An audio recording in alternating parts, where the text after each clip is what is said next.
Selamat pagi, saya Yuda. Di sini saya akan memberikan beberapa tips cara tentang bagaimana cara budidaya cabai. Budidaya cabai merupakan kegiatan yang sangat menyenangkan. Banyak orang yang malas melakukannya, padahal kegiatan itu sangat mudah dan sangat simpel sekali. Hal-hal yang paling diperhatikan dalam proses budidaya cabai yaitu pertama pemilihan benihnya. Pemilihan benih ini harus disesuaikan dengan kebutuhan lahannya. Biasanya 1 hektar lahan itu membutuhkan 500 gram benih cabai. Pilihlah cabai dengan vigor dan kemampuan tumbuh 85%. Di sini lahan di lahan saya menggunakan bibit cabai putih. Cabai putih dengan merek dagang SRET. Setelah itu dilakukan persemaian. Persemaian dapat dilakukan dengan menggunakan media tanam berupa baki yang diberi 1 banding pupuk kompos, 1 banding tanah, dan 1 banding kokopit atau arang sekam. Ini saya menggunakan media tanam berupa gelas aqua yang diberi lubang, di bawah ada 5 lubang dan sekeliling gelas aqua ini ada 5 lubang juga.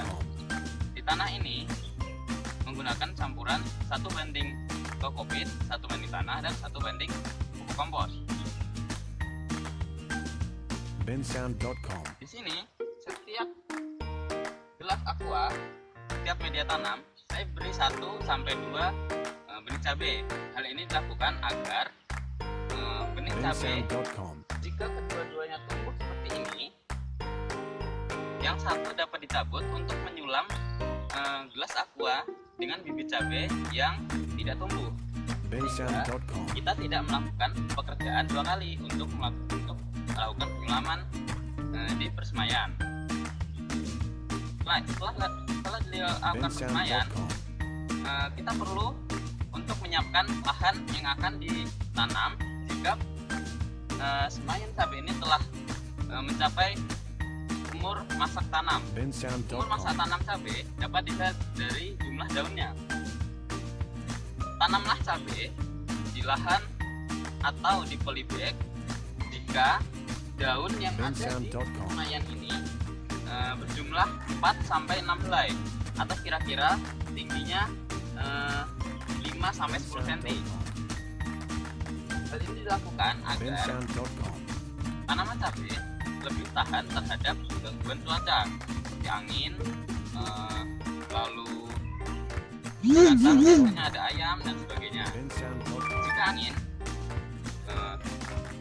benih cabai ini sudah cukup memiliki akar yang kuat dalam mencengkram tanah. Lalu untuk persiapan lahan, selanjutnya persiapan lahan dilakukan dengan menggunakan polybag besar atau membuat bedengan.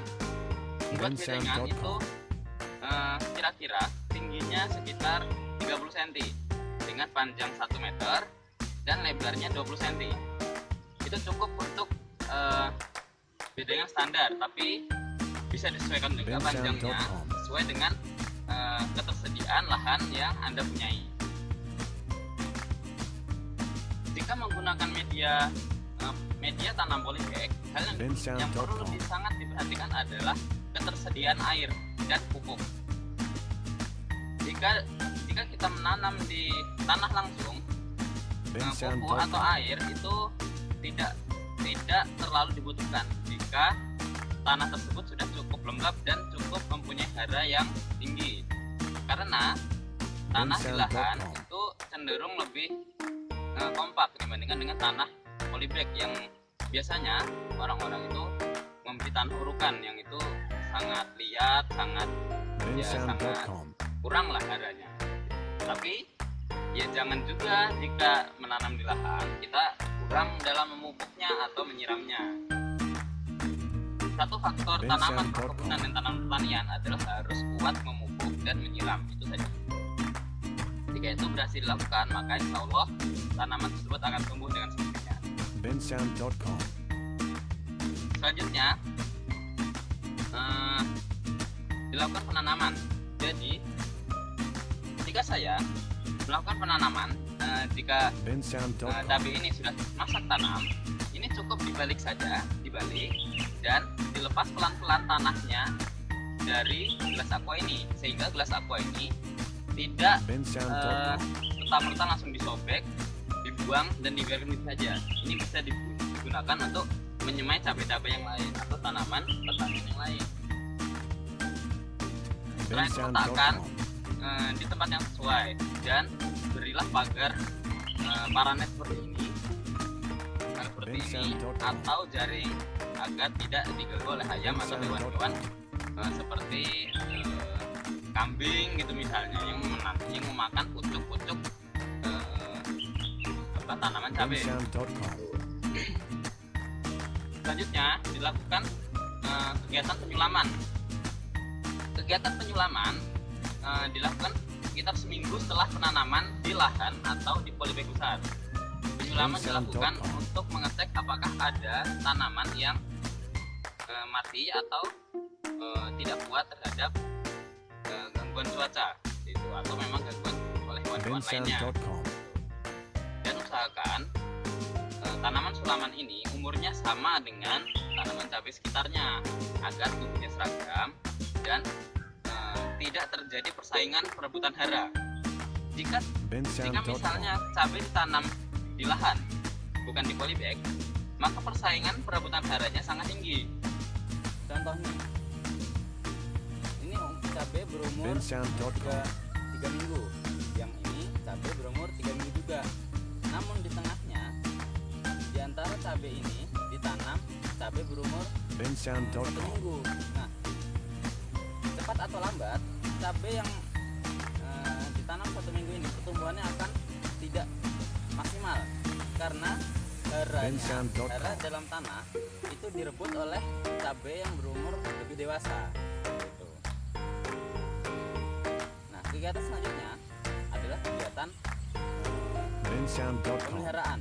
Kegiatan pemeliharaan ini diantaranya berupa pemupukan, pendangiran, dan pengendalian hama serta penyakit.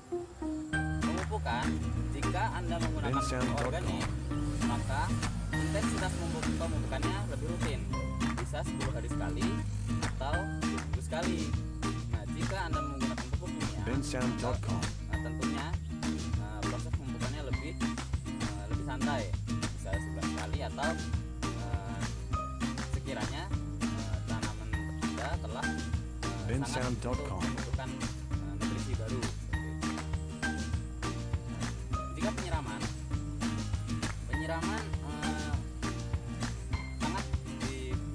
sangat digalakkan ya untuk tanam pertanian dan perkebunan. Usahakan untuk menjaga kelembaban tanah dengan menyiram saat pagi dan sore.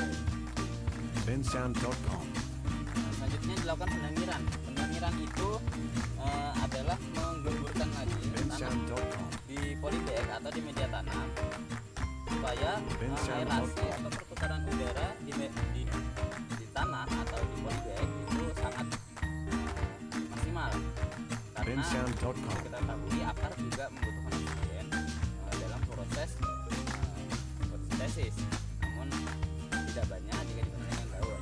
Maka dari itu perlu dilakukan pendangiran. Dan yang terakhir adalah pengendalian hama dan penyakit ini. Seperti yang tadi, sama seperti pemupukan, jika Anda menggunakan herbisida atau insektisida organik, maka intensitasnya lebih tinggi dibandingkan dengan menggunakan herbisida atau insektisida kimia atau buatan. Lakukanlah kegiatan pengendalian hama dan penyakit jika